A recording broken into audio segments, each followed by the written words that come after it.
Այսինքն ռեալը հաղթող է հոգեբանության հա, ինքը հենց այդ թիմն է, հենց այդ գաղափարն է, որը հենց միշտ ասում է պետք է հաղթես։ Ոնց կլինի, ոսում հաղթողներին չեն քննադատում կոպիտ ասած, այդ փիլիսոփայությունն, այդ մտածելակերպն է ինքի մեջ ամենաշատը զարգացրել որպես տենց արդեն հասուն մարդ է, այդ փիլիսոփայական առումով, իսկ էմոցիոնալ առումով էլ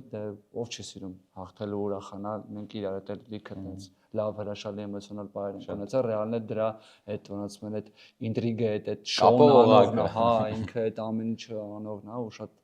միշտ ստացվում է իր մոտ, չգիտես ոնց այդ վերջի վարկաների գոլերով, տենց անսպասելի տրանսֆերներով, հայտարարում մի ամեն ինչով, մի խոսքով ռեալը ռեմոնտադաներով իրա, հա, այդ մոտ տենց էմոցիաներ առաջացնում, որ չգիտեմ, հուսա մնացած թիմերի երկրպագուները ունենում են, չգիտեմ, ունենում են թե չէ, հենց էտա ու եւի